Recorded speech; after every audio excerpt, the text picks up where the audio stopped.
안녕하십니까. 일요 법회를 시작하겠습니다.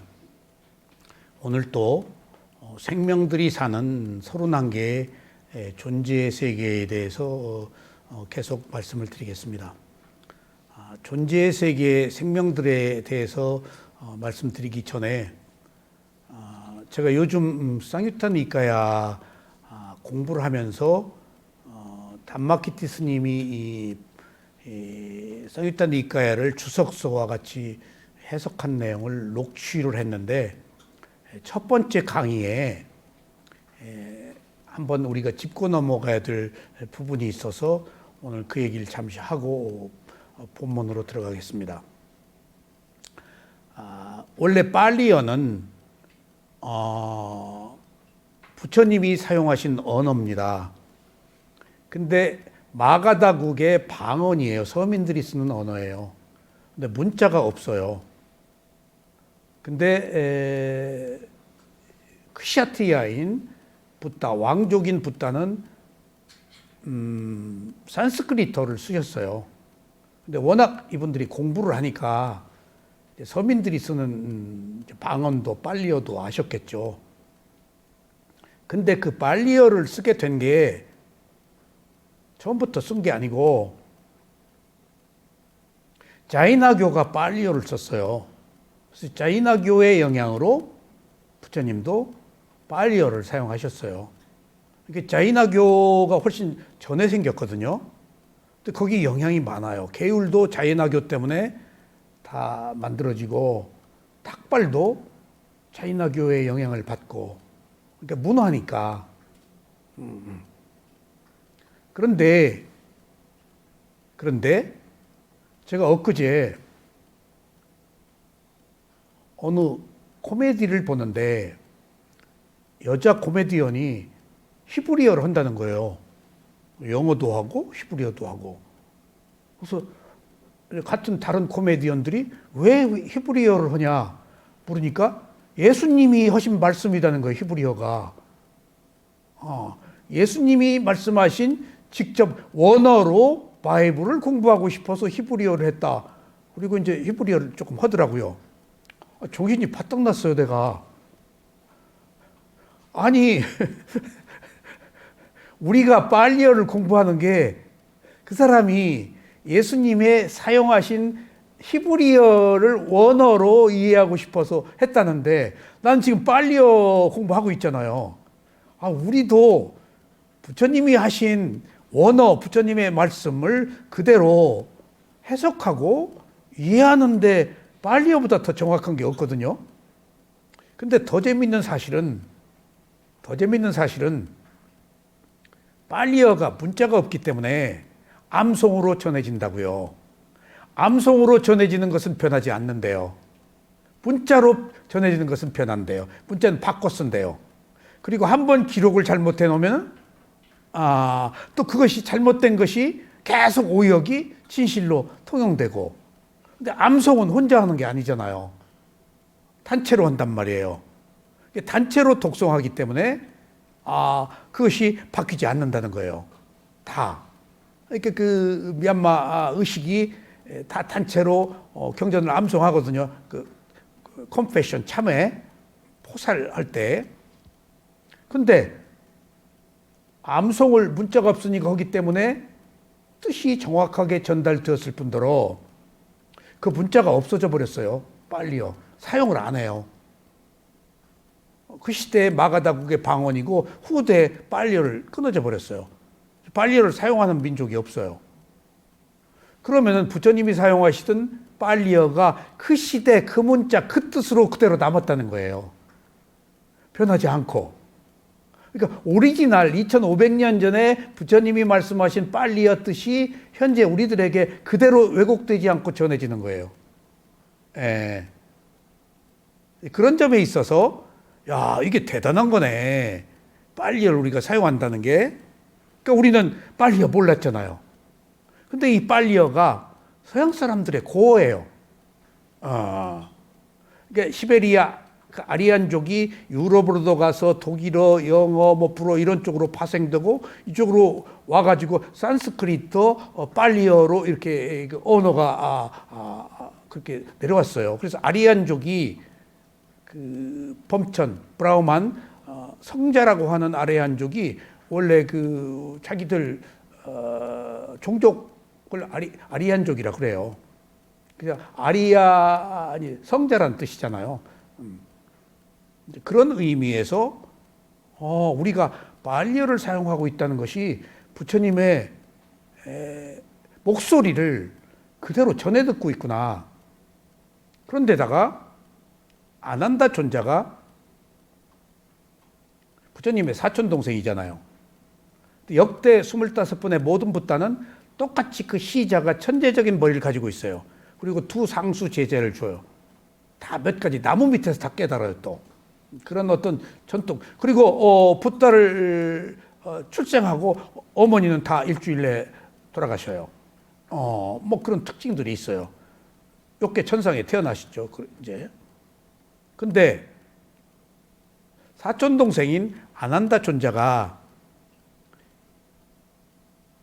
20년밖에 시봉을 못했어요. 25년 동안 시봉 못했거든. 근데 어떻게 니까야에 있는 45년 동안의 설법을 다 이렇게 나는 들었습니다 라고 암송할 수 있었을까? 부처님이 아난다 존자가 시자 60살에 내가 이제 시자가 필요하다 이런 저런 사람들이 돌봐주었는데, 그러니까 이 사람 저 사람을 천거해도 대답이 없으신 거예요. 제자들이. 그러니까 이제 암송할 때가 되었다고 부처님이 판단을 하신 것 같아. 그러니까 아난다 존자를 이제 시자로 하면 어떻겠는가 했더니 거절을 안 하세요. 부처님의 특이한 태도예요. 좋아, 그래 라고 안 하셔요. 그러면 승낙한 거예요. 공양청도 청합니다. 그리고 그냥 아무 말도 없으면 청한 거야 그게. 근데 아난다 존자가 시자가 되는 조건에 4가지 거부하는 조건, 4가지 요구하는 조건이 있잖아요. 4가지 거부하는 조건에 나 부처님이 받아온 밥 탁발하신 거 내가 안 먹는다. 부처님하고 한 방 안 쓴다. 부처님이 받은 가사다 안 입는다. 그런 것들이에요. 그리고 요구하는 조건은 내가 누구 데리고 오면 무조건 시도 때도 없이 면담 받아줘야 된다. 그리고 어디 가서 한 얘기 나한테 다 해줘야 된다. 그러니까 지금 25년 동안 시봉을 안 한 것도 부처님이 다 얘기해 준 거예요. 그 방대한 양의 몇십 년 동안의 것들을 다 기억하고 이렇게 나는 들었습니다 한 거예요. 자, 그러면은 그래서 문자가 없는 빨리어를 암송하는 사람을 바나카라고 그래요. 바나카 전통. 담마키티 스님이 상유타 니카야 하시면서 제일 처음 이제 그 빨리어에 대해서 설법하신 내용을 오늘 제가 올렸어요. 프로서폰 상유타 니카에. 거기 한 부분을 제가 드릴 말씀이 있어서 한번 요약해 볼게요. 스리랑카의 기원전 1세기경 12년간 긴 가뭄이 있었습니다. 이때 굶어 죽는 사람들이 많았습니다. 12년. 이러한 상황에 바나카 스님들의 위기의식을 느끼고, 그러니까 암송하는 사람이 이제 집으로 가버리는 거예요. 그러면 이제 암송도 끊어지네? 바치마니까야, 쌍유타네가 뒷가에 어떤 그 문중이 있어가지고, 누구 스승은 뭐 암송하고, 누구 스승은 뭐 암송하고, 제자들이. 가버리니까 이제 끊어지네. 암송하는 전통이 바나카인데, 그래서 처음으로 경전을 기록하게 되었습니다. 이런 질병과 기근 등 어려운 상황 속에서 3가지 전통이 생겼습니다. 첫째, 파리야띠. 굉장히 중요해요. 불교의 전통이. 이것은 교학이에요. 파리야띠. 빠띠빠띠. 수행이에요. 그리고 빠띠웨다. 수행을 해서 열반을 성취하는 그룹. 그러니까 교학만 하는 그룹. 파리야띠. 그 다음에 수행을 하는 그룹. 빠띠빠띠. 그 다음에 일부가 열반을 성취 위해서 성자가 되는 빠띠웨다. 세 그룹으로 나뉘어 있다는 거예요. 제가 오늘 이 세 그룹에 관해서 말씀을 드리려고 이 얘기를 하는 거예요. 빠띠빠띠 수행을 하는 사람, 즉 수행승들은 죽은 시신이 있는 하얀 천을 가사를 만들어서 걸치셨는데 이 스님들이 암송도 하지 못하고 개울도 지키지 못하는 상황이 발생합니다. 수행만 하니까. 제가 이 얘기를 하는 이유가 있어요. 이따 말씀드릴게요. 수행만 하면은 뚫어버려요. 의식이 별로 중요하지 않아요. 개울이 별로 중요하지 않아요. 그렇다고 개울을 어기는 것도 아니야. 어떤 전통적 삶, 가치관, 의식, 재래 이런 것들 그렇게 중요하지 않아요. 알아버렸는데? 그러니까 교학을 소홀히 한단 말이에요. 제가 이런 그 가르침에서 참으로 배운 것도 많고 얼굴이 화끈거리더라고요. 제 잘못에 대해서. 저는 수행을 했잖아요. 교학을 안 하고. 그러니까 알아버렸단 말이에요. 어느 수준, 내 수준까지. 근데 교학하는 사람 몰라요, 이걸. 그러면 마음속으로 무시해버려요. 저거 모르고 괜히 문자만 가지고 뭔 말인지도 모르고 딱 얘기 들어보면 알아요. 왜곡해요. 정확하게 설명을 못해요. 교학한 사람들은. 그런 의미에서 청광법사님이 교학을 말하는데도 수행을 한 사람이라서 디테일하게 매우 정확하게 하고 있다는 것에 대해서 내가 교학을 하면은 정확하게 그렇게 얘기 못 하거든요. 수행까지 하니까 그 내용을 교학과 수행이 포함되어서 메시지를 정확하게 전달하더라고. 근데 그걸 많이 느껴요. 수행하지 않고 교학한 사람들은 표피적으로 컷만 핥아요. 그리고 뭔 내용인지 접근을 못해요. 딱 들어보면 알아요. 농담 아닙니다, 이거. 수행한 사람인지 아닌지 딱 들어보면 알아요. 달라이 라마 같은 경우도 뭔 얘기하죠. 딱 이 사람 본질적 문제를 놓치고 있네. 특히 또 스승이 없는 사람들, 수행을 한 사람도 스승이 없는 사람들은 깊게 못 들어가요. 편중만 훑어요. 스승한테 배운 거거든. 스승은 스승한테 배우고 해야 정통적 어떤 가르침이 내려오거든. 그러니까 딱 얘기 들어보면 스승이 없는 사람들은 좀 우왕좌왕해요. 일관되지 못해요. 그러니까 안다는 것이 이렇게 중요해요. 그러니까 지금 이제 빠리야띠가 아니고 이제 빠띠빠띠부터 수행하는 것부터요. 그래서 이 스님들은 암송도 못해. 수행하니까. 빠나카가 아니니까. 수행을 했는데 뭔가 알아.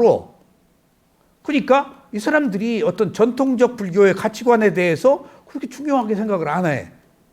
그럼 이게 문제라는 거예요. 지금 어떤 그 상가의 입장에서는 수행자들이 제가 교학을 안 하고 수행만 한 사람이잖아요. 일종의 빠띠빠띠였단 말이에요. 그리고 나서 한국에 와서 알으니까 경전을 했단 말이에요. 강의를. 그래가지고 경전 강의를 하면서 수행은 한정이 있어야 아는 게 경전의 방대한 가르침이 수행과 접목이 돼야 이게 완성도가 생기지 수행한 사람들은 자기가 아는 것밖에 몰라요. 어디 가서 법문도 못해요. 쉽게 말하면은 우떼제니아 사유도가 그렇게 뛰어난데도 법문 안 하잖아요. 자기가 법사가 아니까 안 해요. 그거 양심 있는 거예요. 우떼제니아. 법문 하라 그러면 안 해요. 근데 수행 인터뷰는 한단 말이에요. 그러니까 그런 점에 있어서는 우떼제니아 사유도가 물론 그 미얀마라는 그 제도권 안에서 교학을 하지 않았기 때문에 일정 부분 인정을 안 해줘요. 그 큰 스승들은. 그런 교학 프로그램을 안 거쳤기 때문에. 근데 수행을 하니까 뛰어나게 아는 건 잘한단 말이에요. 그러니까 인터뷰하면은 막힌 걸 다 풀어주는데 교학적 측면에서 논리적으로 빠리야띠로 쫙 법문은 못 한단 말이에요. 내가 그런 걸 느꼈어요. 그러니까 본인도 그 자기 한계를 알고 또 절제하고 굉장히 아름다운 거예요. 그게 나는 뭔지도 모르고 그냥 막 지금 뭐 교학을 정통적으로 공부한 사람처럼 막 말하고 있지만은 실제 우대제냐가 짠말 또 말해야 돼. 그러니까 보세요. 내가 미얀마에 가서 수행을 하다가 우대제니하고 하다가 한국에 오잖아요. 그럼 나 한국에 오면 딱 교학 공부를 한단 말이에요. 여기서 얘기를 해야 되니까. 그리고 돌아가요. 그럼 우대제니아가 교학에 근거하지 않은 문제를 얘기하면 내가 지적을 해요. 그래가지고 약간 견해 차이가 있어요. 난 여기 와서 교학을 한단 말이에요. 그러니까 그런 차이들이 막연하게 있었는데 여기 지금 오늘 비로소 파리야티, 파티 웨다를 세 가지를 이렇게 그 분야별로 설명을 하고 나니까 세 가지가 다 필요한 것이구나. 어느 한 가지만 있으면 그것이 가지고 있는 그 문제들이 제기되기 마련인데 기근이 생기고 뭐하고 하니까 이제 문제들이 생기는 거예요. 바나카 암송한 사람들이 사라져 버리니까 수행자만 닮으니까 이게 지금 와야 돼 버리는 거 이제 어떤 그 승가가 이런 문제가 있구나. 그래서 불법성 삼보가 필요하듯이 파리야티 파티 웨다도 나는 독립적 단계적으로 이렇게 가는 건 줄 알았더니 어떤 전문적인 한 분야에 다 매달려 있었더라고요. 2단계에서 교학에서 수행으로, 수행에서 열반으로 이렇게 그룹들이 나뉘어져 있었지 단계적으로 가는 과정들이 아니었더라고 이게. 여기서 여기 넘어오기가 힘들어요. 이게 정신세계가 그런 거예요. 그것만 죽도록 파요. 죽을 때까지. 교학만. 그러니까 마시에서 노스님이 한 분 계신데 경장, 율장, 논장이 이제 세 개를 해야 삼장법사예요. 민건사야도처럼. 근데 노스님이 한 분 계신데 한국 사람들이 이제 한약을 지어드렸어요. 그랬더니 그 약을 먹고 효과가 있다고. 우리하고는 별 교류가 없었어요. 내가 거기 있는데 한국 한약 보낸 사람한테 효과를 봤으니까 다시 좀 지어줄 수 없냐고. 근데 연락해서 다시 좀 한약 좀 지어달라고 한국에서 연락해서 한약을 지어드렸거든요. 그 스님이 3장이 아니고 2장 합격자예요. 근데 논장을 합격 못하고 열반하셨어요. 어려워요, 논장이. 양이 제일 많고 어렵고. 암송해야 다 해야 되고, 다 앞으로 설명해야 되고. 평생을 돌아가실 때까지 2장만 하고 그게 우리가 2장법사 그런다고.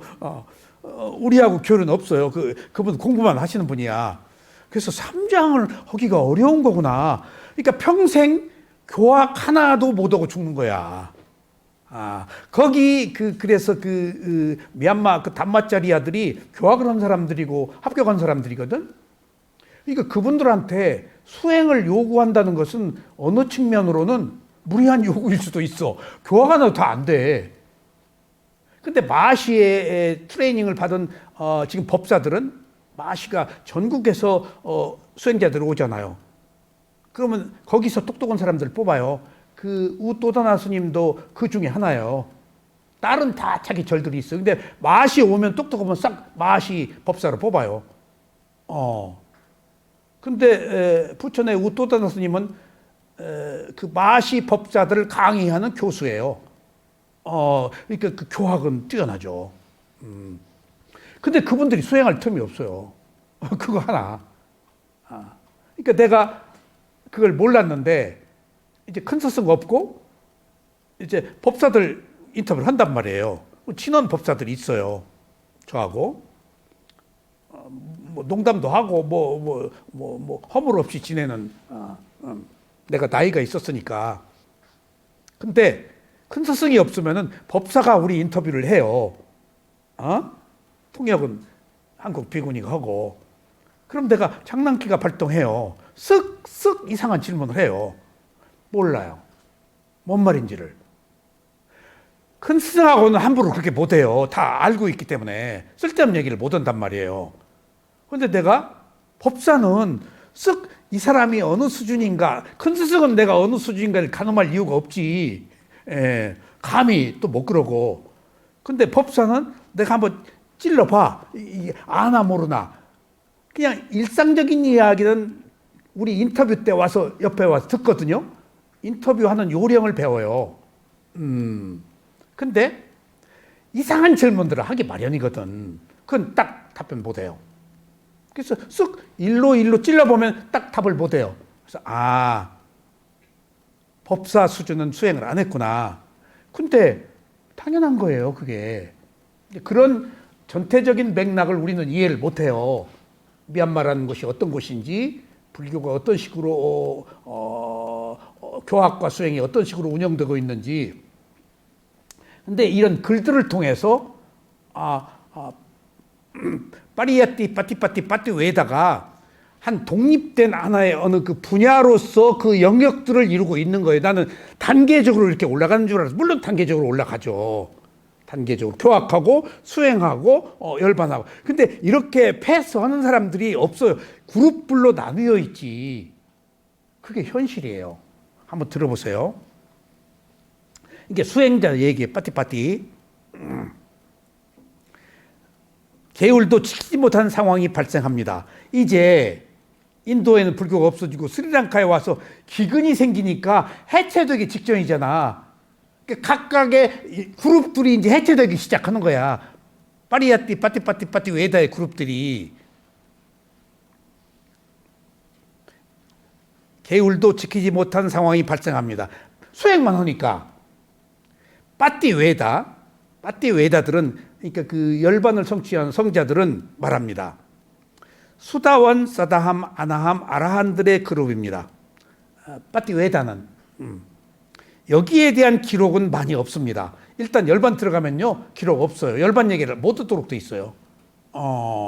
기록 못 하게 돼 있어요. 열반 니빠나 진짜 못 끊어게 해요. 그러니까 그 사람들의 세계에 언어가 있어요. 파티 외다의 사람들이 열반을 뭐라 그러냐? 알미 사라졌다. 아는 마음이 사라졌다. 뭐 그런 식으로 표현을 해요. 그러니까 그 열반에 들어갔다 이런 얘기는 안 쓴단 말이에요. 자, 하지만 처음에 교학하는 파리야티 스님들은 조금 달랐습니다. 그러니까 수행하는 사람들은 이제 계율을 잘 안 지키네. 이런 게 계율이 기본이 돼야 하는데.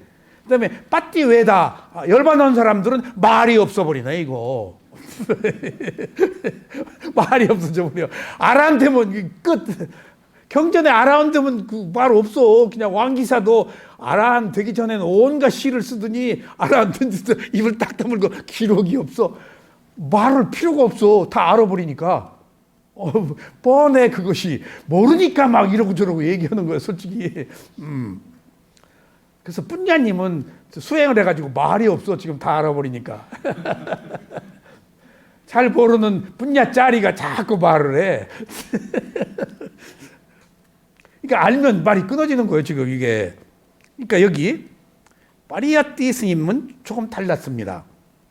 이런 가뭄등의 어려운 상황에서 파리와티와 파티파티의 중에 무엇이 중요한가에 대한 논쟁이 있었습니다.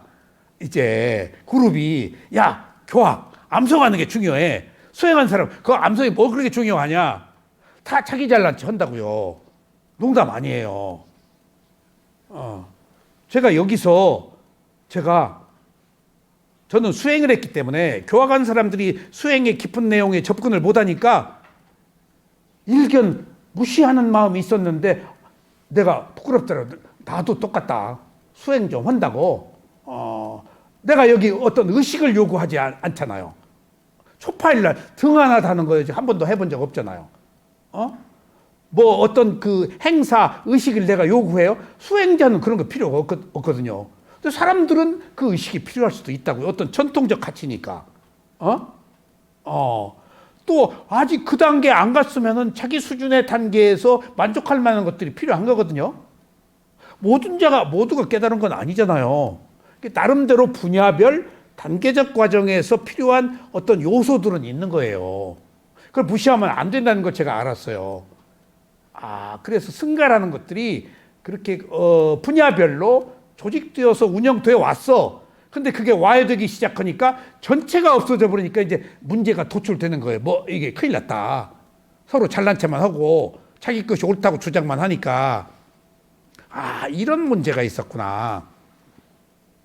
그래서 하지만 파리아티 스님들은 조금 달랐습니다. 그러니까 스리랑카 담마키티 스님이 이런 얘기를 해줘서 알았지. 이게 그룹별로 이렇게 분류되어서 독특한 각자의 영역들을 추구하고 있었구나. 그러니까 죽을 때까지 암송만 하는 거예요. 암송. 그 역할이야. 적어도 이번 생에서는. 이런 것이 업의 한계구나. 이런 가뭄등 어려운 상황에서 파리아띠와 파티파티, 그러니까 그 교학과 수행 중에 무엇이 중요한가에 대한 논쟁이 있었습니다.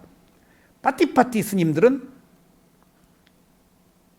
그러니까 수행하는 파티파티 스님들은 수행을 하면 이 세상에 이 아라한들로 비어있지 않을 것이다. 그러면 부처님 사상이 계속 빛날 것이다 라고 하셨습니다. 파리아티 스님들은 교법이 존재해야 율장이 존재하는 것이 아니라 교법이 존재해야 율장이 존재할 수 있다고 했습니다. 교법이 존재해야 율장이 존재하는 것이 아니라, 말이 좀 틀렸네 이게.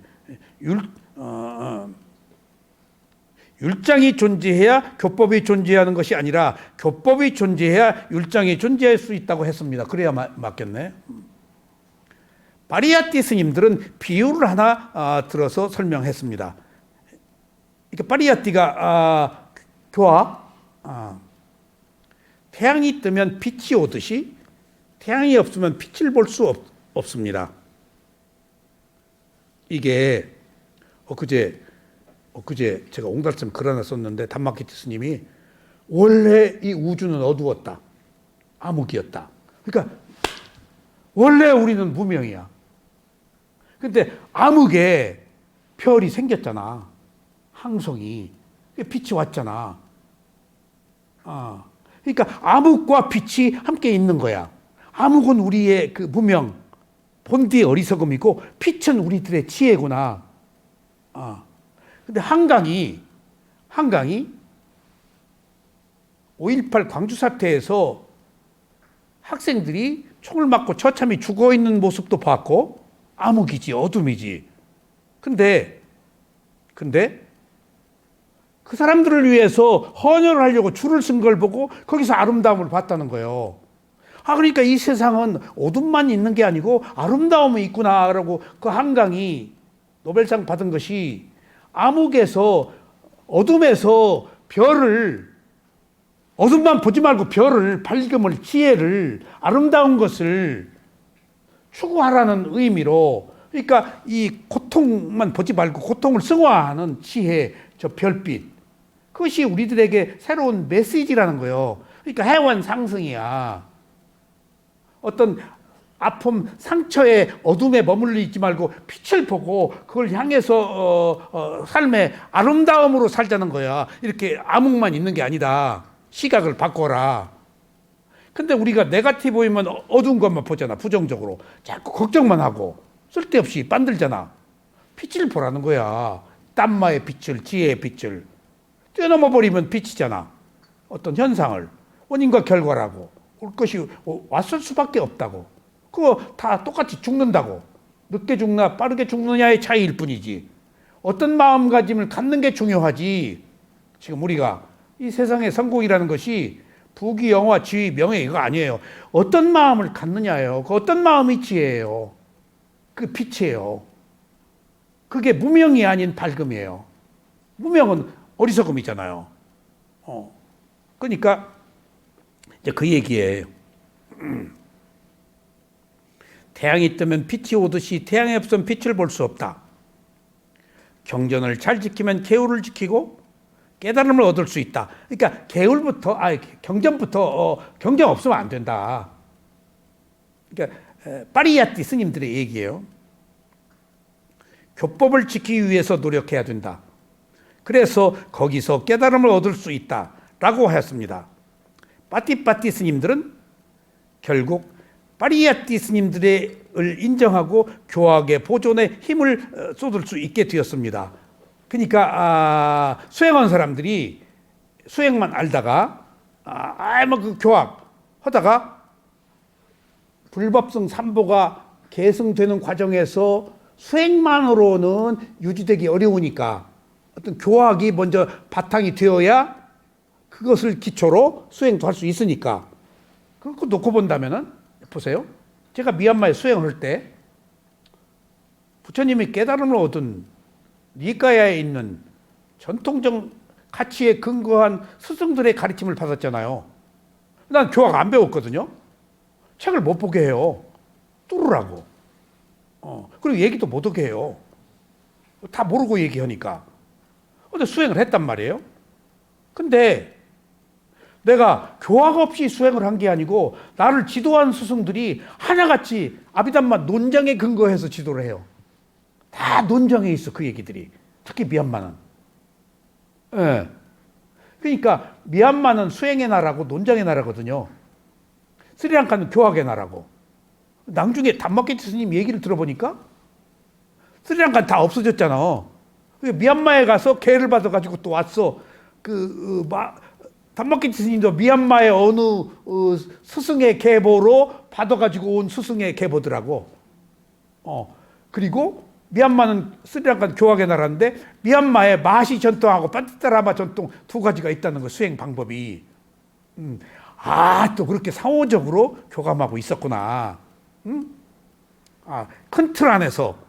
그러니까 그 테라와다 상자 불교는 스리랑카하고 미얀마만 보면 돼요. 태국은 약간 아웃사이더예요.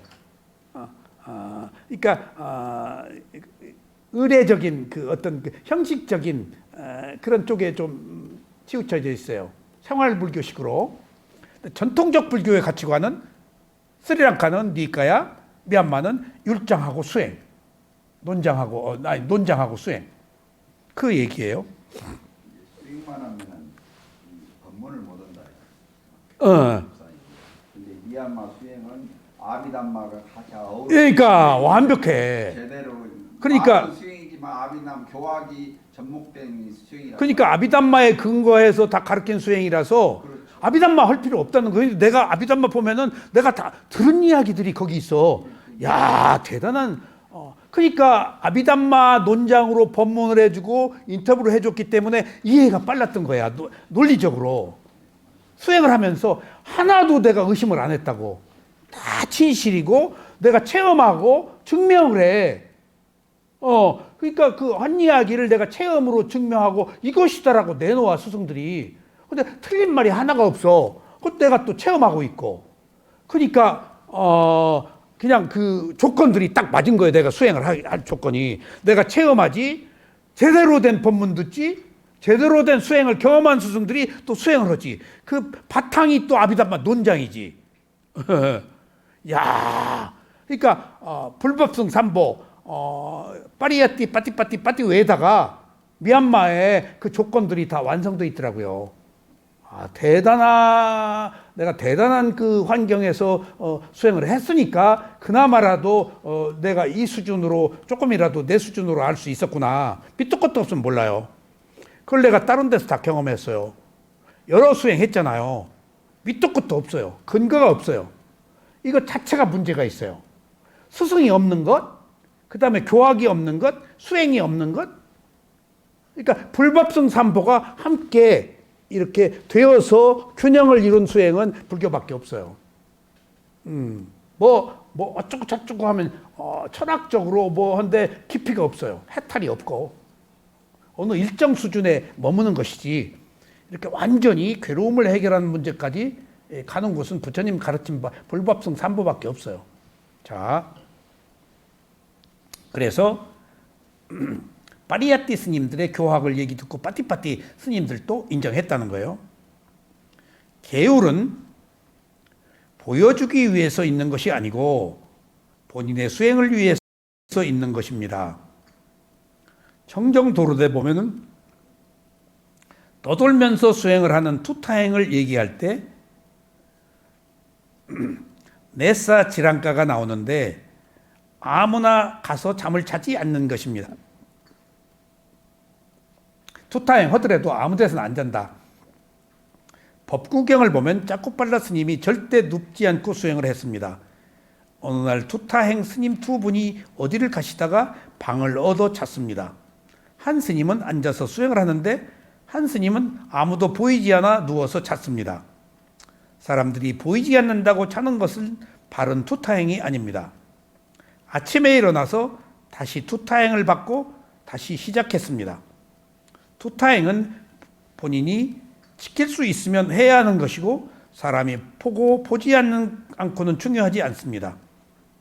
경전의 계율을 잘 안 지키는 스님이 계셨습니다. 그런데 그 스님 혼자서 마하빗대사 경을 암송하고 계셨습니다. 다른 스님들은 이 경을 외울 수 있는 분이 없었습니다. 아라한 스님들이 한 스님을 시켜서 그 스님에게 가서 경을 외우게 하는 일이 발생했습니다. 이처럼 계율을 지키지 않는 사람이 경을 암송하게 되면 나중에 부처님 말씀이 다르게 전해질 수 있다는 심각함이 대두되면서 폐업경을 만드는 계기가 되었습니다. 이렇게 폐업경을 왜 만드는가?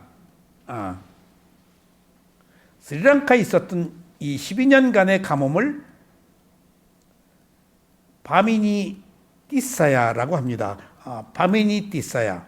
가뭄이 극심해서 해지고 먹을 것이 없어서 사람들이 스님을 잡아먹는 일도 있었습니다. 이 얘기 내가 들었는데 설마 했는데 이유가 있었더만. 사람들은 천하잖아. 오염도 있잖아. 스님들은 깨끗하잖아. 스님 살을 먹으면은 영혼이 깨끗해진다는 또 그런 미신적 요소가 있어요. 여기 그게 쓰여 있어요. 가뭄이 극심해지고 먹을 것이 없어 사람들이 스님을 잡아먹는 일들도 있었습니다. 스님 두 분이 숲속을 가시는데 경전을 독송하는 스님 한 분을 사람들이 잡아먹었습니다. 사람들은 죽은 시신은 질병이 없고 병균이 있어서 위험하니 못 먹고 스님들이 위상이 높고 깨끗하니 스님들을 잡아먹은 것입니다. 이 가뭄에 스리랑카에서 암송을 하는 700명의 스님들이 남인도로 가셨습니다. 남아 계신 나머지 스님들이 폐업경을 만들었습니다.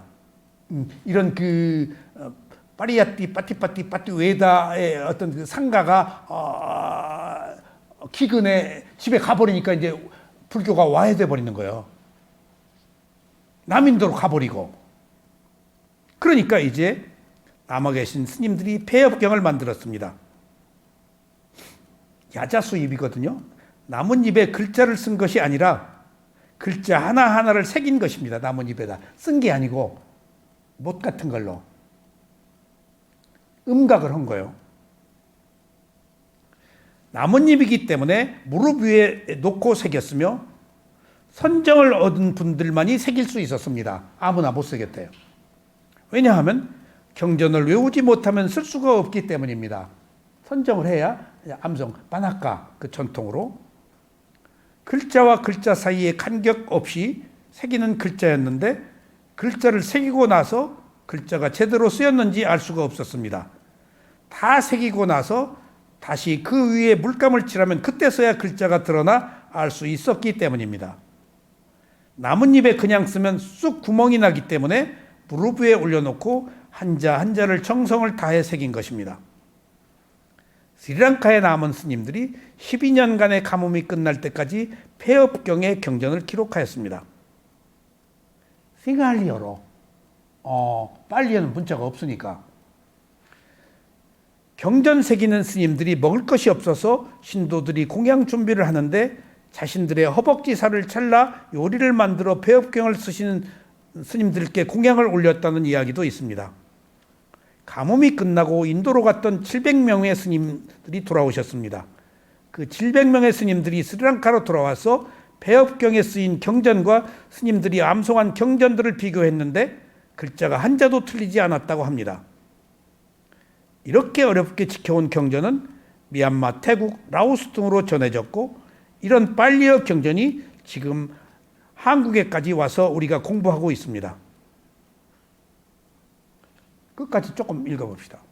부처님 인멸 후 약 500년 가까이 경전이 빨리어 암송으로 구전되어 오다가 기원전 1세기경, 기원전 44년 스리랑카에서 최초로 싱할리 문자로 이렇게 폐업경에 표기가 된 겁니다. 기원 후 5세기경에 푸타고사에 의해서 싱할리어로 된 빨리어 3장을 빨리어로 다시 기록합니다. 이렇게 목숨 걸고 보존된 경전인데 죽기 전에 한번 읽어봐야 하지 않겠는가 생각합니다. 1881년 PTS 빨리 성전협회에 의해서 로마나이스 문자로 처음으로 기록되었습니다. 이게 유명한 그 리스 데이비스 이분이 이게 자기들이 빨리어가 옛날 히브리어 그 고어니까 이게 우리는 한문이 우리들의 언어였지만은 그래서 서양과 우리가 불교를 받아들임에 있어서 훨씬 불리한 조건을 가지고 있는 거예요. 언어적으로는. 처음에 빨리어 경전을 서양에 가지고 가신 분은 영국인 리스 데이비스이십니다. 이분에 의해 빨리어 경전이 로만 문자로 기록되었습니다. 스리랑카에서는 5세기에 비구니가 없어지기 시작하여 10세기에 완전히 없어졌습니다. 500년 동안 비구니가 서서히 없어지기 시작했네. 전쟁 때문에 없어졌습니다.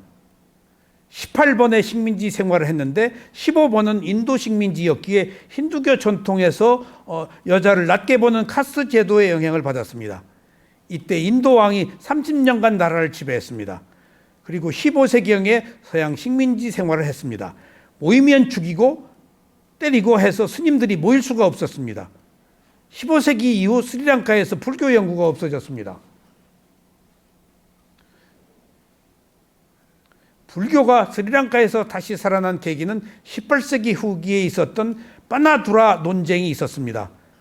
목사님들과 스님들의 종교에 대한 논쟁이었습니다.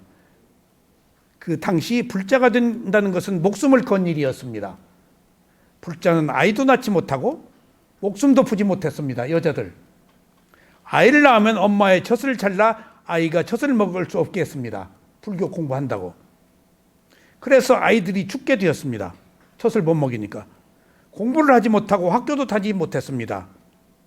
이렇게 많은 일들이 발생하니 스님들이 살아갈 방법이 없었다고 생각하시고 종정이신 우나난다 큰 스님이 영국 정부에 제안을 합니다. 이렇게 해서 영국 정부가 이번 기회에 불교도들을 완전히 기독교로 바꿀 수 있겠다 하고 허가를 해줘요. 빠나두라 대논쟁을. 근데 스님들이 단학가 경전 암송하는 게 일이잖아요. 밥만 먹으면은. 바이블을 다 암송해 버렸어요. 그러니까 바이블을 다 암송하고 토론하니 상대가 안 되는 거예요. 그래가지고 첫 번째 빠나두라 대논쟁에 선교사들이 참패를 해버렸어. 두 번째 또 논쟁이 붙었어요. 선교사들이 경전을 또 다 읽었어. 이게 세계에 전파됐어요. 세계에.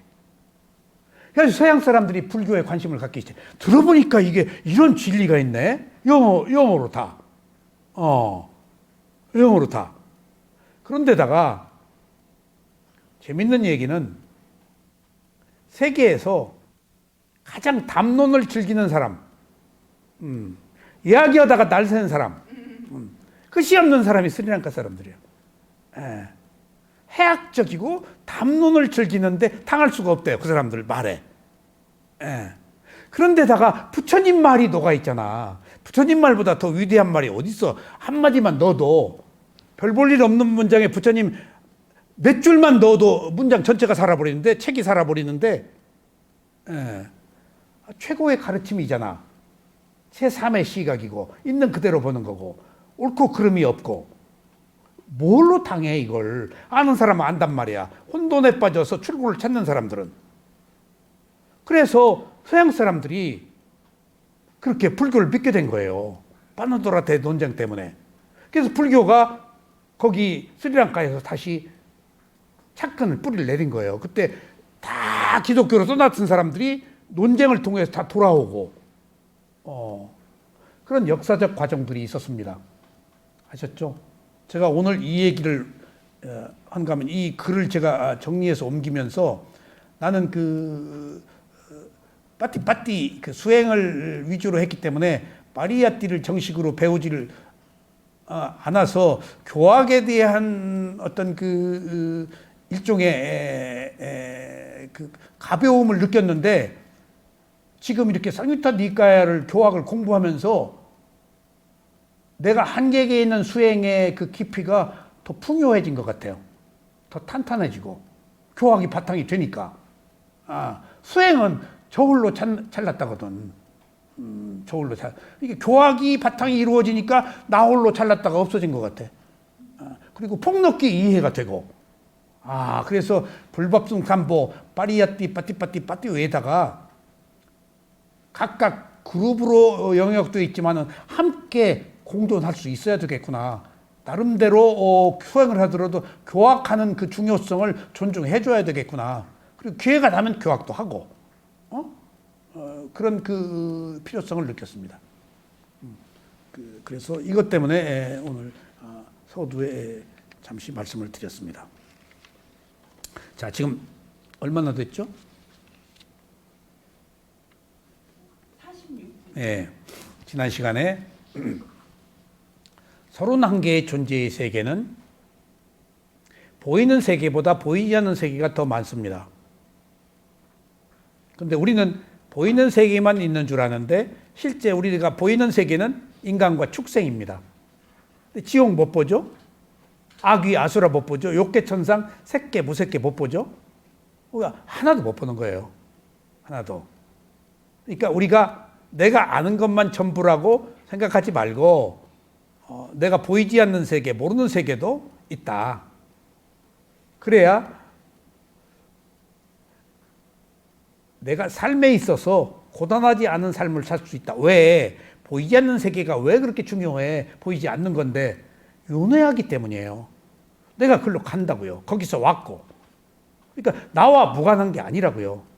그런 의미에서 그 낱낱의 세계들이 뭔지 우리가 한번 경험해 볼 필요는 있다. 그래서 지옥, 그 다음에 축생, 그 위에 악귀를 얘기를 했는데 악귀는 인색한 거, 집착을 하고 그래서 악귀는 화생으로 태어나고 수명이 정해져 있지 않다. 인색하다. 근데 악귀만 자기 세계가 없다. 인간 세계와 더불어 살아요. 그래서 구천을 떠돈다 하는 게 악귀예요. 그런데 그 악귀는 4가지 종류가 있는데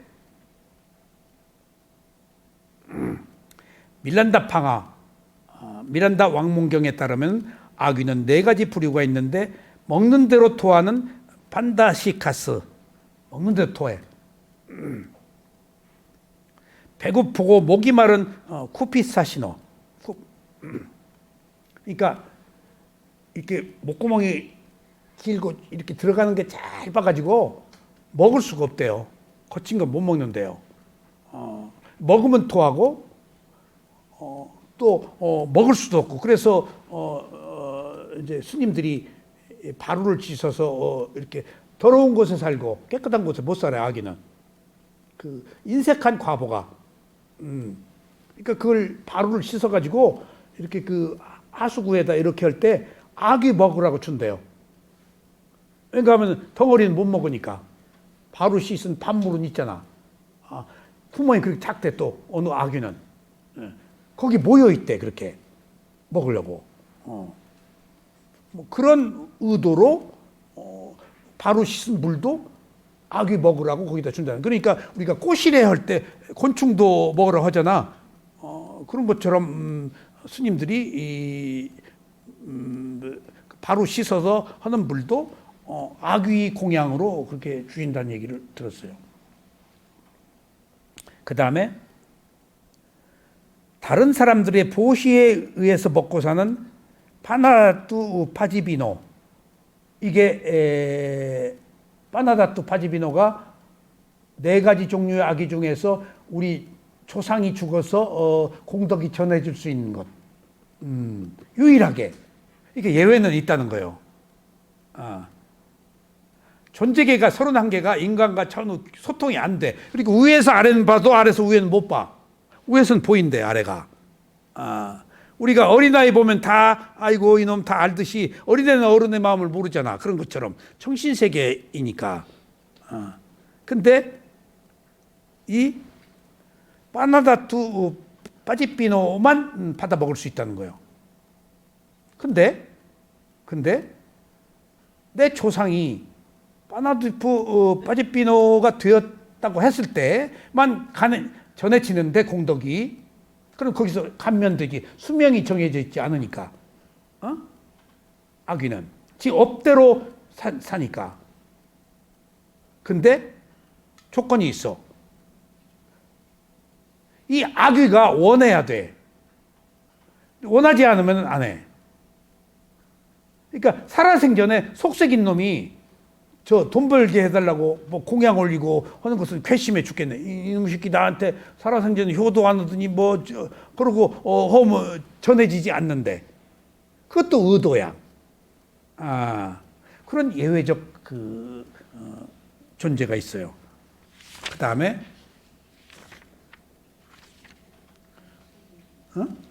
갈증에 의해서 소멸되는 이자마탄 각각. 갈증에 의해서 소멸되는 니체마탄 데카.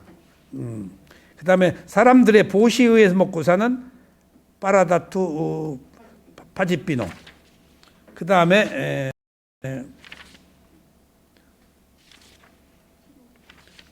티로쿠다경에서 설명한 데 따르면은 마지막에 언급된 아귀들은 그들의 친척들이 그들의 이름으로 이루어놓은 공덕을 나누어 가져서 더 나은 행복한 상태로 건너갈 수 있다고 합니다.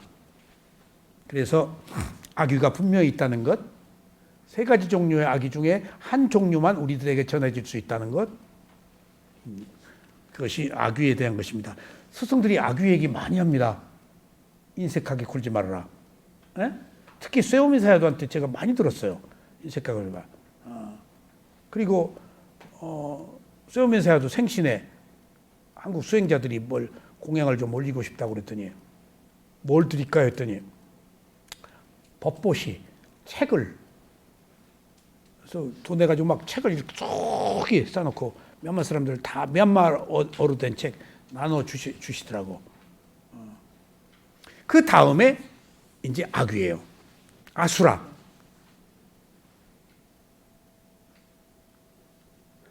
아수라는 문자적으로 빛이 없는 자, 또 즐거움이 없는 자를 의미합니다. 그들 또한 아귀와 비슷한 불행한 존재의 부류들입니다. 이들은 항상 제석천과 싸우는 악신 아수라와는 구별하기 바랍니다. 근데요, 이 아수라가 제석천에서 쫓겨났대요. 그럼 사악도 중에 위에 상위 계급에 있어요. 근데 아수라의 특징이 재밌는 게 인간은 안 건드린대요. 아귀들은 건드려요. 악귀들은, 아수라는 인간 상대를 안 하고 채석천, 천상, 욕계 천상 그 사람들만 상대한대요. 그래서 막 전쟁으로 치고 들어간대요. 그러면 욕계 천상에 쫓아간대요. 쫓겨나간대요. 힘이 세대요. 그래서 인간으로 태어나서 어떤 집단적 살인을 하고 어떤 전쟁을 일으키고 파워가 있잖아. 그 전쟁 간 떨려서 아무나 못해. 여러분들 아무나 비상기업 못 내려. 그거 배짱 없으면은 이상한 사람이든지 하여튼 배짱이든지 간 떨려서 어떻게 해. 머리가 헷가닥 돌든지 하여튼 그런 파워가 있는 사람이 하는 거예요. 그게 무모하든지 맹목적이든지 지혜가 있는 사람이 하겠어? 그런 사람이 아수라의 어떤 그 부류에 속하는 힘이 있단 말이에요. 늘 전쟁을 일삼는 사람이야. 네거티브를 당하고. 그러니까 인간을 안 건드린다는 거예요. 그래서 그게 아수라입니다. 이제 그 다음에 사악도 우에 인간계가 있다고 그러죠. 자, 그러면은 지난 시간에도 말씀드렸죠. 그러면은 사악도와 인간이 있고 인간과 욕계천상이 있단 말이에요. 인간과 욕계천상 사이에 있는 욕계천상의 생명으로 타고 태어났으면서 그걸로 못 올라가고 인간계에 사는 악귀들이 있다는 거예요. 그러니까 이런 예외가 있어요. 그러니까 마라가 죽음이잖아요. 마라가. 근데 마군이라고 인격화되어 있잖아요. 근데 마라가 죽음일 때 죽음을 관장하고 있는 신이 힌두교 사람들은 죽음을 관장하는 나름대로 신들이 있잖아요. 있다고 믿는 사람들한테는 죽음을 관장하는 신이 없다 그러면 말이 안 되잖아요. 대화가 안 된다고요. 그래서 부처님이 힌두교들에게 설법을 할 때 힌두교 사상에 근거해서 운유법을 쓰고 법문을 하세요. 그 대표적인 예 하나가 마라가 죽음인데 부처님이 죽음을 의인화해서 마라 빠삐만이라고 죽음에 이라는 신이 있는 것처럼 죽음의 신을 빠삐만이라고 이름을 붙였어요. 그러니까 빠삐만이라고 이름을 붙인 것은 의인화한 거야. 죽음 자체를 인격화한 거야. 그런 것처럼 그렇게 인격화해서 법문을 펴기 위해서 만들어낸 그런 생명이 있기도 하지만은 실제로 존재하는 생명이 욕계천상에 업을 가지고 태어나 욕계천상이 새끼 무새끼처럼 선정이 아니기 때문에 거기 그렇게 뭐 다 깨끗하고 온 사람들은 아니라고 좋은 업을 가지고 태어났지만 그 다음 생에 어디로 갈지 몰라 욕계천상이. 거기에 업을 가지고 태어났는데 사천왕천의 업을 가지고 태어났는데 사천왕천에 못 태어나고 급이 그거보다 약해서 인간계에 내려와 있는데 이렇게 나무나 바위나 이런 데 있다는 거예요. 나무나 바위에. 근데 또 인간계에 나와서 목신, 나무신으로 그 천신, 사천왕천에 사는 천신이 인간계에 살면서 나무 목신으로 태어나는 것은 또 그것도 급수가 높다는 거예요. 목신으로도 못 태어난 존재가 있어. 그냥 떠도는.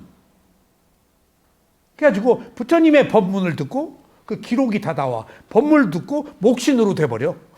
아, 이게 목신도 되기가 힘들구나. 나무신으로. 그리고 그 아귀로 야차로 떠돌면서 부처님 법문 듣고 수다원이 돼. 원래는 안 되게 돼 있거든. 사악도는 어려워요. 근데 욕계천신이니까. 그리고 욕계천생에서도 수다원이 될 수가 없어요. 근데 부처님을 만나면 예외예요. 부처님 만나면은. 그러니까 부처님이 보통 공덕으로 만나는 게 아니야. 거의는 이런 경우는 부처님이 선택하신 경우야. 지금 그 사유타 니카의 그 야차 9개의 야차를 쭉 그 경전에서 설명을 했는데 그 사람들이 부처님 만나서 다 해원 상생하는 것들이야. 근데 그 사람이 때가 되었는데 부처님이 딱 보시고 아 저거 때가 되었다 하고 대화를 통해서 풀어주셔. 그런 야차 상유타 니카에는 욕계 천신도 아니고 천신의 업을 가지고 태어나고 인간계에 사는 그런 야차의 이야기를 9개 챕터를 공부하면서 제가 시각이 좀 바뀌었어요. 귀신은 아니지만은 그런 야차들과 우리들이 함께 더불어 살고 있구나. 경전에 나와 있는데 그 4가지 종류의 야차를 설명드릴게요. 지난 시간에 말씀드렸죠. 그러니까 다 달라요. 그 야차의 성격이. 첫 번째는 뺐다요. 뺐다가 악이거든요. 근데 그 사악도의 악귀하고 달라. 천신의 업으로 태어난 뺐다가 있어. 그게 나와요. 그러니까 사악도의 뺐다가 아니고 천신의 뺐다야. 두 번째는 삐사자. 경전에 4가지 종류 나온 걸 그래서 빨리요 사전을 찾아보니까 악마, 유령, 마귀라는 이름인데 흡혈귀래. 삐사자는 그러니까 뭐에 피를 빨아먹는 사람 야찬가 봐. 네, 드라큘라 같이. 그러니까 그런 얘기들이 개미도 뭐 피 빨아먹고 거마리도 피 빨아먹고 뭐 하잖아. 하여튼 이 삐사자라는 야채는 피를 먹는다는 거야. 그다음에 꿈반다. 이게 지금 단마케트 스님한테 내 야차 종류만 설명을 들었지 이 야차의 그 특징은 못 들었는데 사전 찾아보니까 이렇게 나와 있어요. 항아리 같은 고안을 가진 야차. 고안이. 그러니까 무슨 성적으로 관계된 야차인가 봐. 고안 얘기가 나오는 거 보니까 무슨 항아리 같이. 그러니까 풍알. 항아리 같은 고안을 가진 야차. 그 자세하게 어디에 이게 그 4가지 종류의 야차에 대한 기록이 자세하게 있대요. 그리고 4번째 우리가 경전에서 계속 공부한 약하. 이게 악귀, 귀신, 야차인데 이 야차가 내가 의문이 풀렸어요. 상유타 니까에 나오는 야차를 보는데 숲에 살아. 그러니까 옛날 아라한들이나 수행자들이 숲에 있잖아. 같이 사는 거요. 근데 이 약하, 이 소위 우리가 말하는 야차라고 하는 악마, 귀신, 이 야차는 특징이 4가지 종류의 야차 중에서 인간의 정신적 발전에 관심이 있대. 그러니까 나머지 우에는 인간에게 해를 끼칠 수도 있어. 근데 이 야차는 약하, 그리고 우리가 야차라고 하는 이 야차는 해보다도 이로움을 주려고 그래. 예. 그리고 이 인간이 오른쪽으로 발전해 나가는 것에 대해서 관심이 많아. 그러니까 그 상유타 니까야 경전에 나와 있는 내용이 숲속에서 스님이 탁발 나가는데 부잣집 예쁜 여자 만화님한테만 자꾸 가는 거예요. 만화님한테만. 거기서 그 많은 걸 배웠어요. 내가 무속 공부를 했잖아요, 5년간. 무속에 대한 이해, 무속의 한계, 무속 얘기 다 들을 거 없다고 내가 알긴 알았는데 나도 모르게 어느 순간 또 믿게 된다고. 그 끝까지 다 며칠 앞밖에 못 봐요. 끝까지 다 보면은 저런 일 못 벌려. 다 전문적으로 한두 사람 봤겠어? 사건 일하는 거. 그럼 그거 다 허당이요. 무당 다 돈 벌겠네? 기업해서? 자기 앞날 몰라요.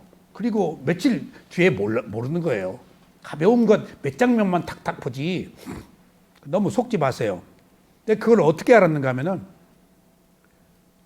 그 스님이 부잣집 마나님한테만 가서 밥 먹고 거기만 갔다가 와버리는 거예요. 여러 차례 걸식도 안 하고. 그 야차가 걱정을 하는 거예요. 저 사람 큰일 났다. 수행하는데 저 마나님한테 빠져가지고 이제 저거 수행도 못 하겠다. 그래서 보니까 사전에 나와 있어. 인간의 정신적 발전에 관심이 있다. 이 야차가. 이게 이로움을 주는 야차예요, 인간에게. 그래서 천신이 돕는다라는 말이 스님들이 가끔 하시는데 이 야차 얘기인 것 같아. 그래가지고 사람의 형상으로 둔갑을 해가지고 기문 둔갑을 해가지고 스님한테 가서 나 심히 걱정된다. 왜 부잣집 만한테만 가서 그렇게 밥 먹고 돌아오냐? 당신 구도자가 왜 거기만 폭 빠져 있냐? 그러니까 그 스님이 나는 아라한이다.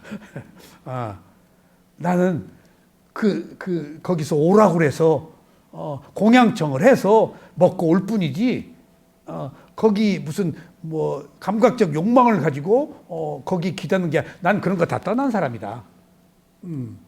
나는 단지 끼리야 짓다. 단지 작용만 하는 마음 가지고 살 뿐이지 어떤 감각적 욕망이 끝났다. 나는 아라한이다. 그러니까 시쳇말로 그 야차가 힘은 있는데 못 본 거 아니야, 그 사람 아라한을. 못 본 거 아니야. 그것을 내가 또 어디서 느꼈는가 하면은 요새 조금 유명하면은 무속인한테 가서 다 집어넣어. 유신님이 집어넣고 누구 뭐 집어넣고 뭐 누구 집어넣고 뭐 다 집어넣어. 근데 한강을 누가 집어넣었어? 인터뷰에서 한강. 그러니까 조회수가 많이 올라가니까 유튜브에서 그 넣는가 봐. 그리고 타이틀은 막 그럴듯하게 또 하잖아. 호기심이나 들어가 보니까 딱 그 사람이 이 사람 우주를 떠도는 사람이네. 구름 위를 나는 사람이네. 한강이 우리가 생각하지 못한 정신세계, 다른 차원의 정신세계를 살고 있어서 노벨상 받은 거 아니에요. 그게 아름다운 것을 보는. 그런데 부궁이 부실해서 혼자 살도록 돼 있더만. 그리고 또 남자를 만나면은 또 당하게 돼 있더만. 그리고 무슨 얘기들을 해. 부정적인 얘기들을. 근데 그 사람이 그걸 뭘 보는 사람이 한강의 정신세계의 수준을 보지 못하고 자기가 느낀 대로 얘기하고 있다는 것을 알았어. 바꿔 얘기하면은 한강이 제주 4.3을 제주도 가서 공부했다는 거 아니에요. 그 4.3을 만나보고. 그리고 그때 다 일본에 갔더만. 죽이니까. 몇 명이 죽었어? 분야님. 제주도 사람 몰라? 그때 다 일본 갔더만. 그때 서북청년단 그때 여순반란 사건도 관계되고 제주도 가서 죽이라고 그러는데 안 죽이고 군인들이 지리산으로 들어갔더만. 다 죽은 거야. 그때 죽이니까 일본으로 다 갔더만. 그때 광주 사태며 4.3이며 그것을 공부하기 위해서 처절한 그 당시 아픔으로 내려갔더라고, 한강이. 견딜 수 없는 그 고통을 그 세계에 거기서 아름다움을 보고 그 고통을 승화시킨 글이 한강의 감성적인 서사 시와 같은 작품이야. 그 고통 속에서 아름다움을 찾아냈기 때문에 그 뛰어난 고통을 그대로 정난하게 드러낸 거예요. 이거 못 읽어. 너무 처절해서. 나도 몇 장 읽다 그만두고 몇 장 읽다. 막 그 점에 와가지고 읽기가 힘들어.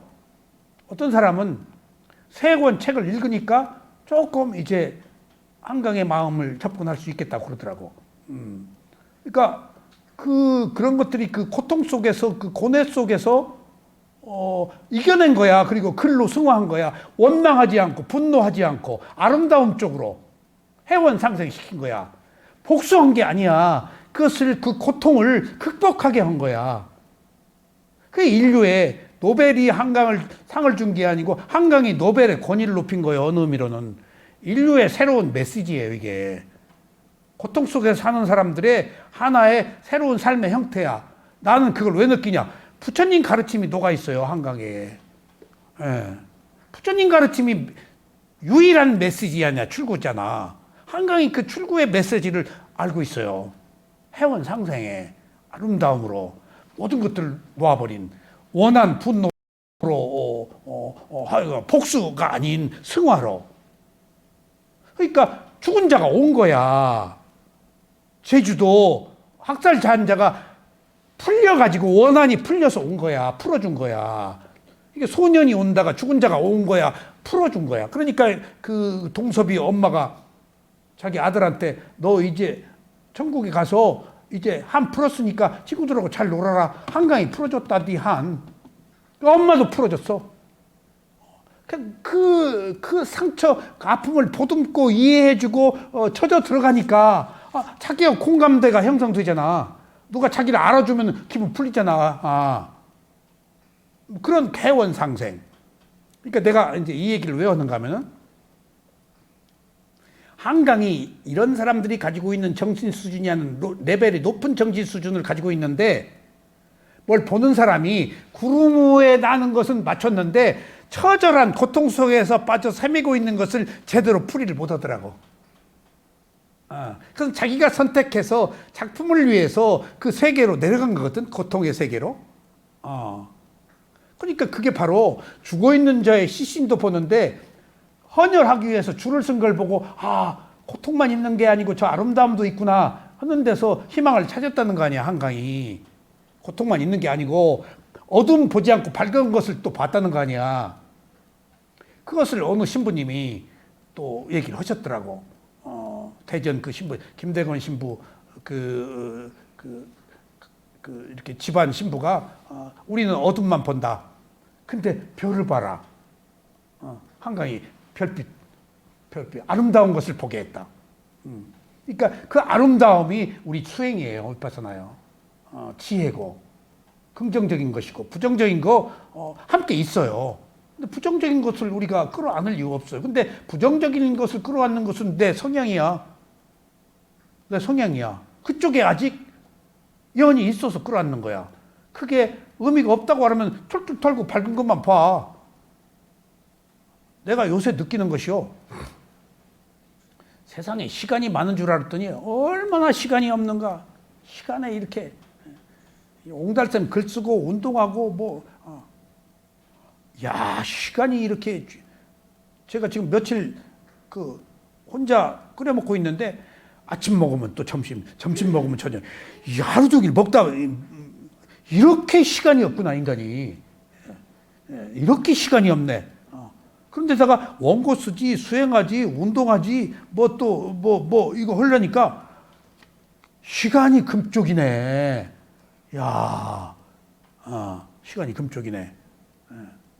그러니까 우리가 모르고 사는 세상과 알고 사는 세상은 허투루 쓸 시간이 없고 허투루 생각할 것이 없어요. 지금 밝은 것도 못해.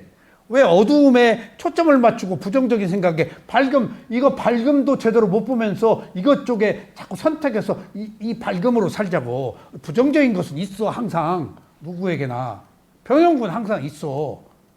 내가 뭘 선택하느냐에 선택의 기로에 있어요. 우리가 부처님이 가르치면 파지티브가 네가티브가 아니고 파지티브, 긍정적인 거, 지혜로 있는 그대로 봐라. 그래서 그것이 유일한 출구다.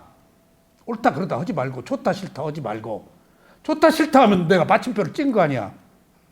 여기서 문제가 좋다 싫다 해버리지. 좋다 싫다 했으면 부정적인 상이 생기고 긍정적인 상이 생겨. 부정적인 상이 생기면은 악마처럼 잘못한 일도 그 사람이 아름다워 보이는 거야. 자꾸 자기가 기억으로 잠재의식으로 누적되어서 축적해 놓는 거야. 부정적인 시각을. 그럼 전도돼 버려. 그래서 잘못된 것을 옳다고 해버려. 왜? 자기가 부정적인 시각으로 맹목적으로 거기다 고착해서 컨셉, 개념화 해버려. 그러니까 물불 안 가리는 거예요. 분화방이 불로 뛰어드는 거야. 그 상의 기능이에요. 상. 그 상의 기능이 어제 오늘의 문제가 아니고 계속 자기가 업데이트해. 누구 너 죽일 놈. 이것이 좋아. 죽일 놈. 이것이 좋아. 하면은 이것이 자기를 유혹하고 악마의 불구덩이로 뛰어 들어가는 것임에도 불구하고 이미 자기가 만들어 오는 습관 때문에, 잠재 성향 때문에 이 길로 간다니까? 이게 어리석음이에요. 그러면 또 상이 부정적인 기능만 있어? 고정관념, 축적된 성향, 잠재의식이 긍정적인 기능도 있잖아. 긍정적인 기능만 있으면은 또 뭐가 되느냐? 어느 무슨 이상한 그 무슨 종교 지도자가 공개적으로 나와가지고 안 좋은 것을 막 하고 온갖, 그 사람은 신을 믿는 사람인데 긍정적인 맹목적 신앙에 빠져서 눈이 먼 거야. 이건 부정적인 측면에 있어서 눈이 먼 거고, 상이 그렇게 긍정, 부정이 다 안 좋은 거예요. 긍정이 지나치면 하느님의 이름으로 별짓을 다 해. 그리고 다 지 얘기야. 하느님 너 죽어 이 새끼? 뭐 나한테 까불면 죽어. 그런 얘기를 다 하고. 하느님의 제자가. 그 말은 또 뭐과 같은가 하면 불교에서 부처를 죽여라. 고정관념으로 부처도 죽여야, 부처의 조차도 그 가르침이지 그런 뜻인데 살불, 흉측하게 왜 부처를 죽여?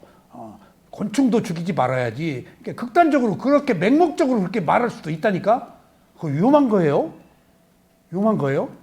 그러니까 긍정적인 면에 있어서 맹목적인 거, 부정적인 면에 있어서 맹목적인 것이 전부 고정관념 상의 기능이야.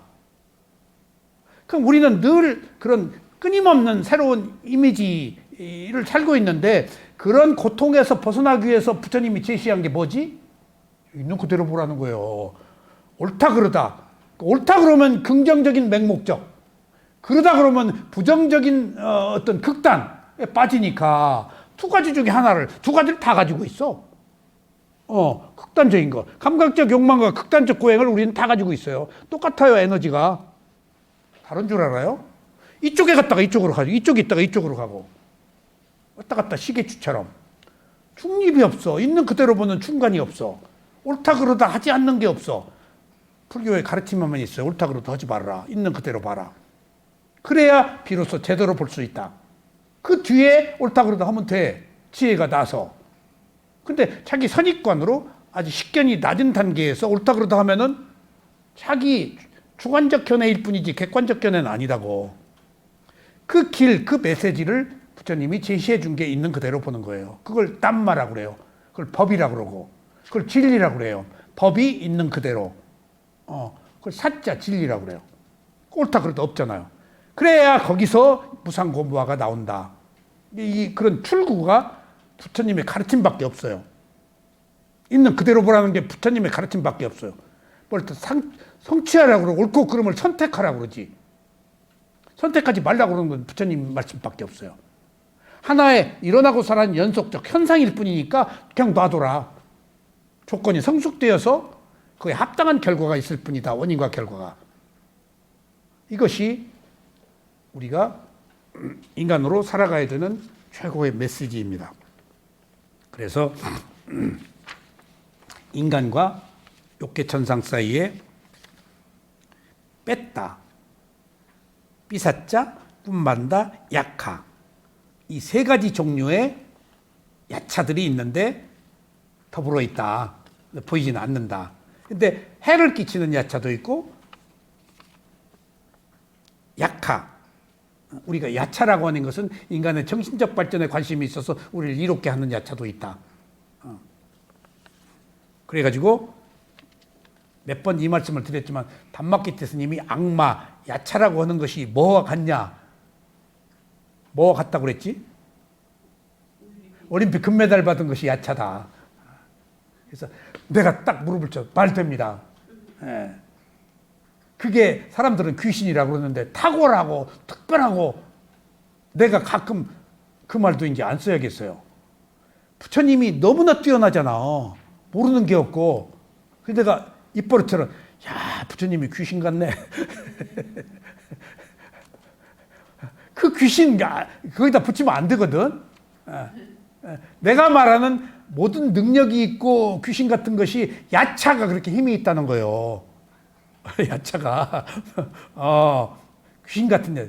그러니까 바꿔 얘기하면 올림픽 금메달 그 시대에 2명 받아 1명 받아.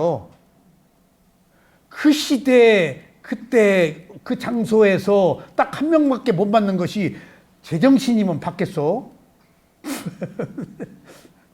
야차 악귀같이 악작스러워야지 받지. 안세영이 넘어지면서 받는 거 못 봤어? 넘어지면서 저거 공격 좀 했으면 그냥 파서서 넘기기만 하네. 이게 그 순발력. 그러니까 땀을 찔찔. 그리고 나서 올림픽 금메달 회견한 장에 내가 7년 동안 금메달을 받기 위해서 참고 이 얘기하기 위해서 참았다. 난 분노로 참았다. 이거 지금 그리고 7년 동안 그 억울함 학대받은 배드민턴 협회가 가지고 있는 그 부조리, 체육계가 그래요, 원래. 부조리. 그것을 7년 동안 참고 금메달 받고 말하려고 지금 금메달 받았다는 거예요. 저거 야차네. 응? 바꿨잖아, 화. 그래가지고 그냥 체육계가 걔 때문에 뒤집어져 버렸어. 체육이 단순해가지고요. 그런 면이 없잖아 있어요. 굉장히 단순해요. 쉽게 넘어가고 그런 측면. 제가 체육계 어느 단체 총무이사를 해봤었기 때문에 그런 것처럼 인간과 욕계천상 사이에 인간과 더불어 있는 네 종류의 이사들이 있다라고 본다면은 항영 귀신은 아니지만은 우리는 귀신으로 알고 있단 말이에요.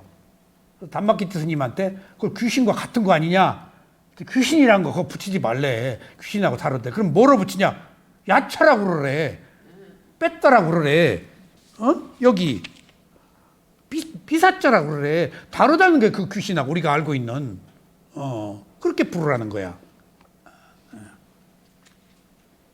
그래서 인간은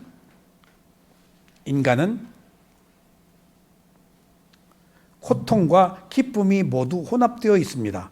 그리고 인간으로 태어난 것은 5계를 지켜서 태어나요. 그다음에 수명이 인간도 정해져 있지 않아요. 그리고 유일하게 인간만 행복과 불행이 있어요. 사악도는 불행, 인간만 행복, 불행, 욕계, 색계, 무색계는 행복. 수행을 다 못해요. 사악도도 수행을 못하고 욕계, 불행이 없어서. 근데 인간만 행복과 불행이 있어서 반전시킬 수가 있어요. 위대한 선택이에요. 인간은 바꿀 수 있어요. 인간만 업을 바꿀 수가 있어요. 인간으로 태어났다는 것은 바꿀 수 있는 기회를 주었기 때문에 인간만 31개의 존재의 세계에 모든 가능성을 다 가지고 있어요. 인간의 마음만. 천상의 마음, 해탈의 마음, 지옥, 축생, 악의, 아수의 마음을 다 인간은 가지고 있어요. 선택할 수 있기 때문에. 그래서 31개의 존재의 세계 생명 중에서 인간을 가장 무서워해요. 동물들도 인간 무서워해요. 자기를 위해를 가하려고 그래서 물라고 그러지 위해를 가하려고만 안 하면 동물들도 인간을 두려워 피해요. 인간의 파장이 세기 때문에. 인간만 지구를 파괴할 수가 있어요. 인간이 지구 파괴하잖아요. 누가 지구를 파괴해요? 인간은 쌓아놓잖아요. 축적하잖아요. 그러니까 욕망이 자꾸 업데이트 되는 거예요. 축적하니까. 동물은 먹을 거 있으면 또 안 죽이잖아요. 죽여서 쌓아놓지 못하잖아요. 냉장고가 없으니까. 근데 인간은 계속 죽여서 먹지도 못하고 쌓아놔. 또 죽이고 또 인간의 탐욕이 하늘을 찌르는 거예요. 그래서 인간만 선택할 수 있다. 그래서 보살은 인간계를 더 좋아하는데 중생을 구제하고 깨달음의 조건을 완성하는데 가장 좋은 세계이기 때문에 부처님들은 항상 인간으로 태어난다. 근데 부처로 태어나기 위해서 인간으로 태어난 사람을 보살이라고 그런다. 그러니까 인간 중에서 붓다는 빨리 외달아서 이미 벗어나 버린 사람이고 빠띠빠띠, 빠띠야띠, 빠리야띠, 빠띠빠띠 교학과 수행을 하는 사람들은 인간계 안에 있단 말이에요. 빠띠 외다는 아라한들이라서 벗어난 사람. 그러면은 보세요. 인간 중에서 가장 선한 표상은 뭘까? 인간 중에서 보살이요. 보살. 바람이를 쌓는 사람. 최고의 그 선의 상징은 보살이요. 인간 중에서. 그러면은 최고의 선을 상징하는 보살의 세계는 뭘까? 에? 모든 존재에게 행복을요. 보살 사상이요.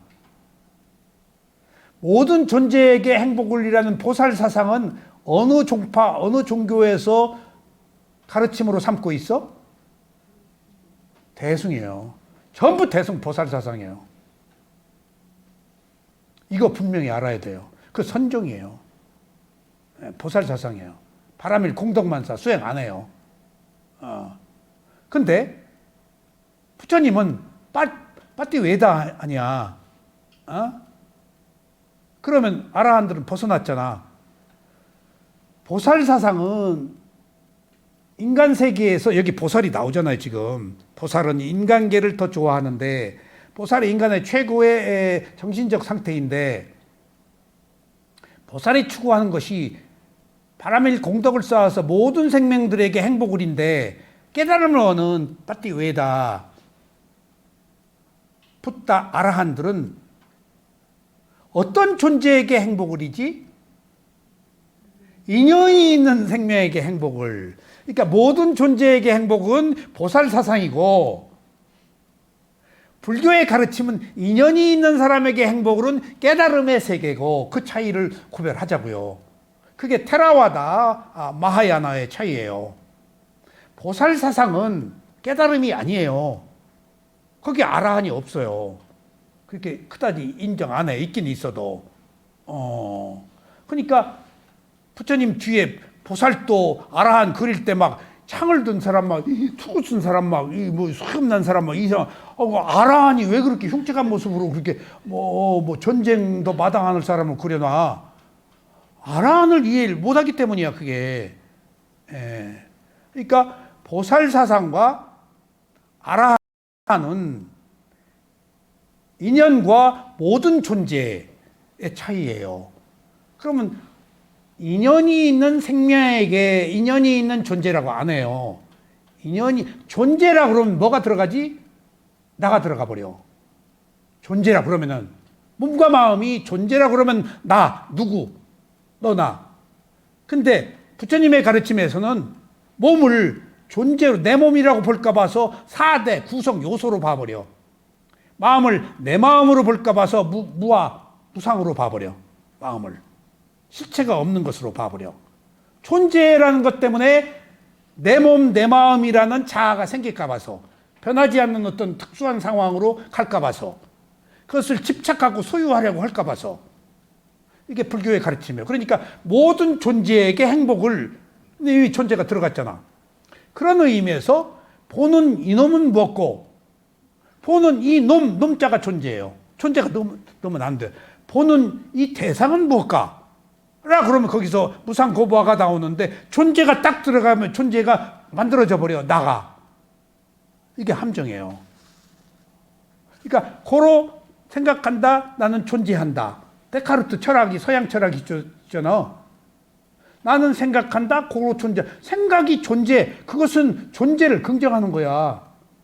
서양 유일신 사상에서 신과 피조물과의 관계예요. 불교는 그런 존재는 아예 없다는 거예요. 있기는 이제 순간의 몸과 순간의 마음일 뿐이지. 그러니까 깨달음이 있는 거예요, 여기서는.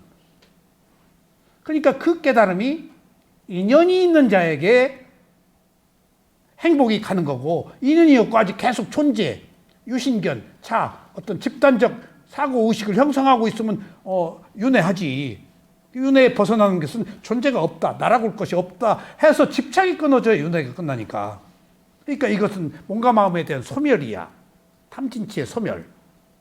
그것은 유일하게 있는 그대로 볼 때만이 가능해. 그리고 무엇을 있는 그대로 봐? 오직 몸과 마음을. 몸과 마음을 벗어나면 안 돼. 몸과 마음을 가지고 살기 때문에. 몸과 마음을 벗어나면 내가 들어가 버려. 자기 몸과 마음을 와야 내가 없어. 내 호흡을, 내 발을, 내 호흡, 내 발이라고 안 보고 그냥 호흡이라고 보잖아. 내 몸과 마음을 볼 때만이 내가 없이 볼 수가 있어. 나가면 무조건 나야. 그래서 몸과 마음으로 오고, 그 몸과 마음에 오니까 유일하게 몸과 마음은 감각기관으로 살잖아. 감각기관이 전부 느낌이야. 감수작용. 그래서 몸과 마음에 있는 것은 느낌이야. 느낌을 보니까 무상해. 괴로움이야. 그리고 내 마음대로 안 돼. 그게 해탈의 자유예요. 무상고부화를 알아서. 부처님의 가르침이 밖으로 나가지 않고 몸과 마음으로 오고 느낌을 보고, 느낌을 보니까 더덥고 무상하고 괴로움이고 나락을 거 없어. 내 마음대로 안 되니까. 사물의 이치에 귀해서 집착 끊는 것이 해탈이에요. 특별한 게 아니에요. 근데 이것이 말처럼 쉬워요? 수행을 해야 이런 실천이 가능해요. 이해가 가능해요. 오랫동안 업데이트된 생각, 고정관념, 뭐 역사적으로 내 단어가 있잖아. 그것을 어떻게 한 방에 부셔? 수행을 통해서 해. 그런데요, 저는 요즘에 이런 걸 느껴요. 부처님이 경전에 수행하라고 써 있어요. 근데 어떻게 수행하는지 몰라요, 경전에. 사념초에. 몇 시까지요? 몇 시까지를 어떻게 해? 그거 다 많은 걸. 수행 방법이 한두 가지가 아니잖아. 신수신법. 그 다음에 사마타는 수행이 40가지야. 사마타가. 위파사나는 합치면 50몇 가지인가 다, 40몇 가지인가 다 사념철, 염처별로. 묘지에서 알아차리는 거 9개까지 다 포함하고 하여튼 다. 그 수행 어디 가서 어떻게 배워? 2500년 전에 부처님이 수행하라고 한 얘기를 어디 가서 어떻게 배워? 지금 우리가 알았어, 그거? 위파사나라는 거 있는지도 몰랐는데?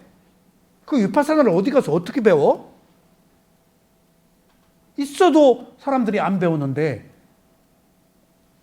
그런 의미에서 부처님의 가르침이 전통적으로 그나마 선각자들에 의해서 밀밀하게 계승된 미얀마에 가서 부처님의 가르침 사념처 수행, 아비담마 논정에 근거한 사념처 수행을 배울 수 있다는 것이 아무것도 아닌 것 같아도 보통 기회가 아닌 거예요, 이게. 이 법을 수행하는 방법을 알았다는 게. 오른발, 왼발, 호흡. 이거 알아차리는 방법을 알았다. 여기 탄전호흡도 있었지. 우리나라에 탄전호흡이 있었잖아. 그 부처님 호흡법하고 달라요. 성취하고 선정, 집중하고 뭐 키우는 것이지. 그 무상고무와 지혜 얻고 소멸하는 거 아니에요, 그거. 그 위파사나하고 달라요, 탄전호흡.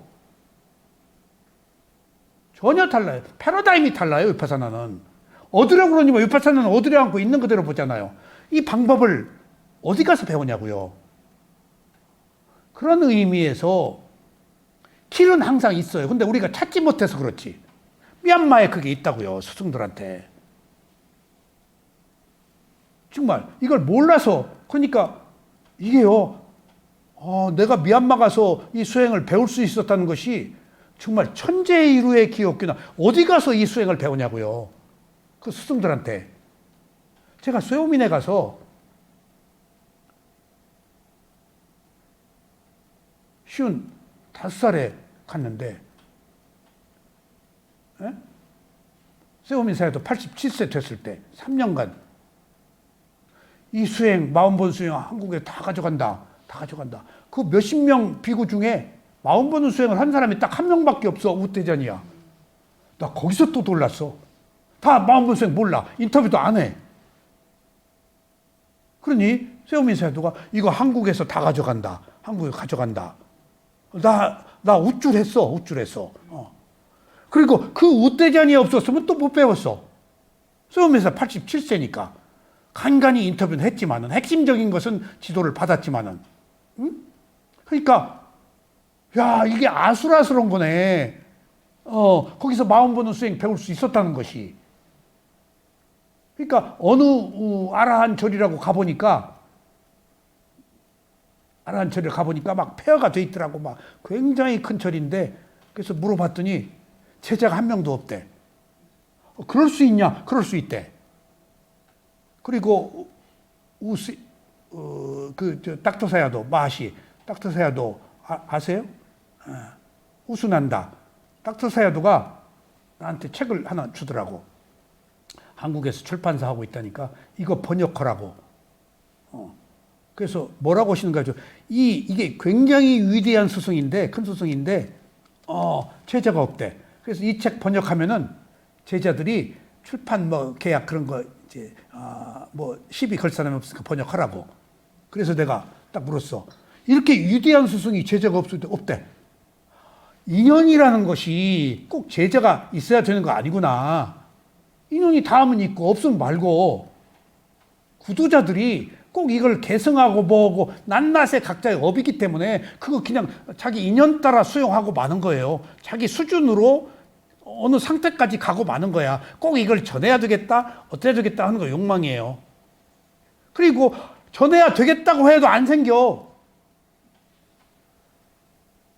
나도 지금 이거 만들어 놓은 지가 몇 년 됐는데 지금 이제 내가 죽으면 김 교수가 강의 흐르는가 뭐 어쩌고 저쩌고 이제 그 이후의 문제지만은 하나 그렇게 만들기 힘든 거예요. 이게 농담 아니에요. 그러니까 그런 의미에서 우리가 배우고 있는 이 담마, 이 수행, 그리고 빨리 열었던 이 가르침, 새삼스럽게 얼마나 소중한지 모르겠어요. 정말 천재의 이루의 기후에 그래서 선업의 공덕을 쌓아서 이거 하나 붙잡고 성공했네 시쳇말로. 아직 완성은 아니지만은 이거 하나 안 것만으로도 제대로 길을 들어서 이거 말고 뭘 또 더 바라. 모든 감각적 욕망과 다른 어떤 그 마음가짐의 최상위의 마음가짐인데, 그러니까 보살이 아니잖아. 우리는 지금 인연이 있는 맥을 찾은 것이지. 보살은 막연한 거야. 모든 존재들에서 우리는 나의 괴로움으로 지금 들어왔잖아. 그런 것처럼 여러분들이 지금 하고 있는 부처님의 빨리의 가르침과 그 다음에 우리가 하고 있는 수행이 매우 소중한 것이라는 것 한번 새삼 느끼시기 바랍니다. 오늘 여기까지 말씀드리겠습니다.